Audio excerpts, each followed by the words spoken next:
متابعينا، اهلا بيكم في حلقه جديده من منوعات دينا. بقالي كتير ما عملتلكمش فلوق، بما اني انا في المنوفيه وتحديدا في اوسنا، واحنا دلوقتي في الشتاء يعني.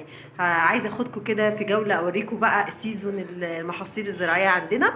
كنت عامله لكم قبل كده في الصيف المحاصيل اللي كان عن الذره وعن الباميه. تعالوا بقى معايا عشان اوريكم بقى ايه احنا زارعين ايه في الشتاء.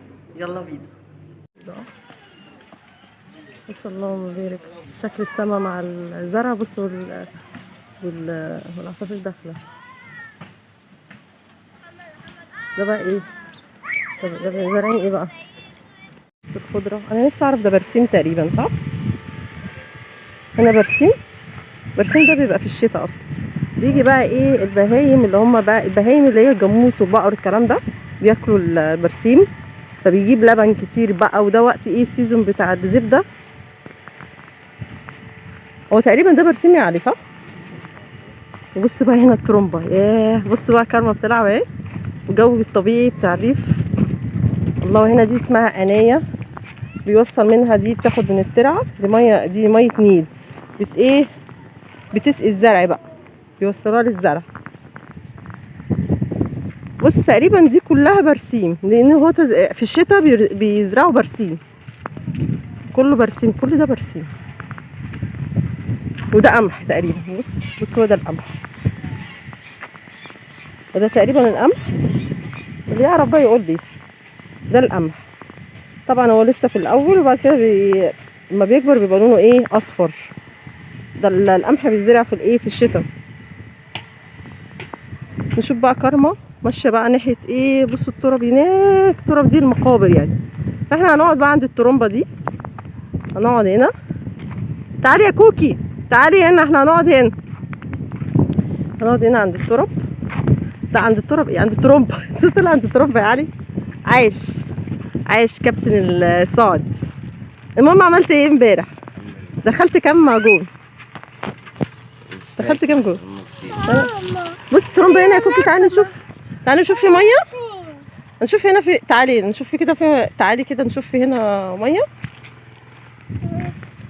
دي ترومبه يا كارما، دي اسمها ترومبه، بس فيها ميه بقى. بيقولوا ايه ميه ايه، تبقى ميه عسل جايه من جوف الارض. تشربي يا كوكي؟ نشرب بقى كده بايدينا، بس الميه جايه سخنه، ميه سخنه سخنه. تشربي ميه بتبقى احلى من الميه المعدنيه. تشربي يا كوكي كده. تشرب. انا هطبل لك وانت تشربي. يلا حطي ايدك، اغسلي ايدك الاول. يلا اشربي بقى. مش عارفة. اهو هتشربي. ميه حلوه صح؟ ميه حلوه. تعالي يا علي اشرب ميه جميله والله. ميه حلوه. دي اسمها ترومبه، والميه دي بتيجي من جوف الارض، بتبقى ميه مسكره وميه معسله والله. بقى احنا قاعدين دلوقتي قدام السماء.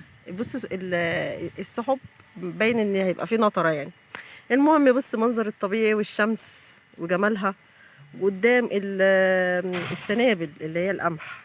7 سنابل سبحانك يا رب. بص السنابل دي بقى اللي هي ايه لسه طالعه من على الارض.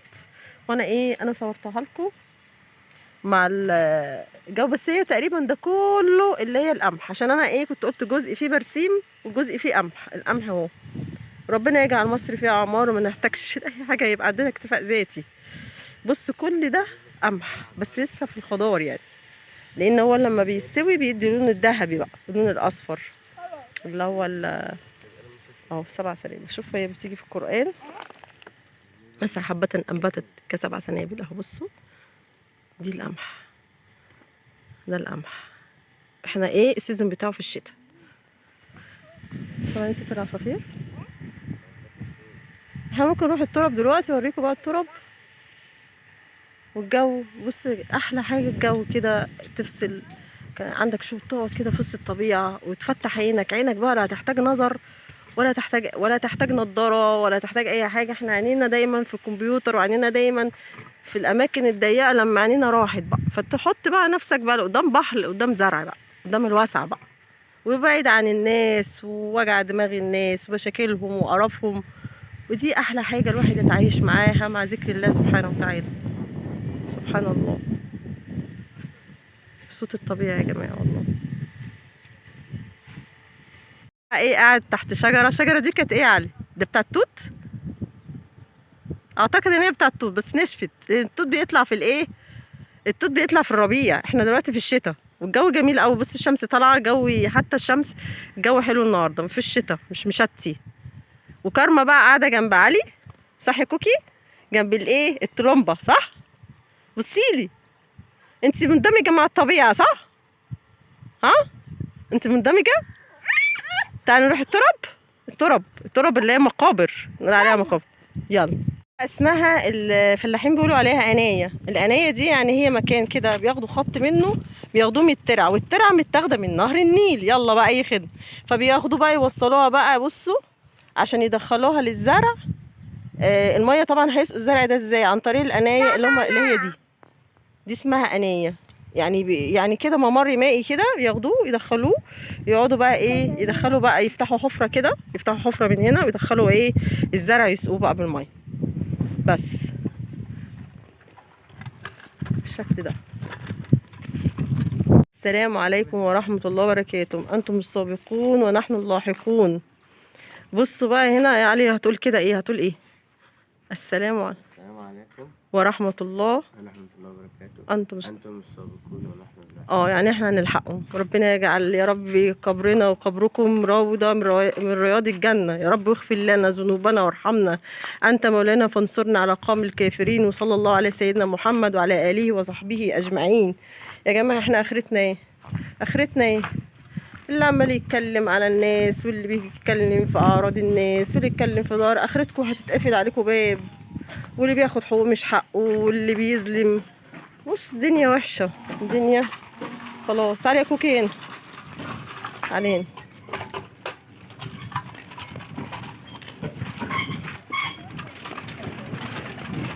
بص اهو، ده جنبيها القناية، دي القناية بقى اللي بيحطوا فيها المية. تعالي يا كارما هنا. بصوا هنا بقى البقر ده، هنا بقى عندنا هنا في مصر، بيبقى هنا في الغيط، بيبقى فيه هنا الجاموس، وياكل بقى البرسيم ما شاء الله. بيجيب بقى ايه؟ تعالي يا كارما. يجيب بقى ايه؟ لبن بتاع الشتا حلو جدا، ويجيب بقى الزبدة. هما بياكلوا برسيم اهو دلوقتي. تعالي كوكو نصوره. بصوا اهو بياكل برسيم عشان يجيب لبن حلو ما شاء الله. ودي بقى ايه يا دي اسمها ايه؟ الحصان ده يعني؟ ده حصان ده ولا ايه؟ ولا ده بغل ولا ايه؟ بغل. اه هو بس بياكل برسيم اهو. بص انا مش هينفع اصورها قوي عشان هو مش تبعنا. بس انا بص، وانا بقى كل ده مقابر، كل دي مقابر، كل مش عارفين عاملين بسطات هنا ليه، قعدات هنا. هنا بقى الغريبة بقى ان ما تلاقيش هنا لا كلب بلدي ولا اي حاجة من الحيوانات. سبحان الله، ربنا سبحانه وتعالى يعني في المقابر كل الحيوانات تسمع اللي جوه المقابر رخر بيخافوا يجوا الحتة دي. ما بص ما تلاقوش لا كلب بلد ولا اي حاجة.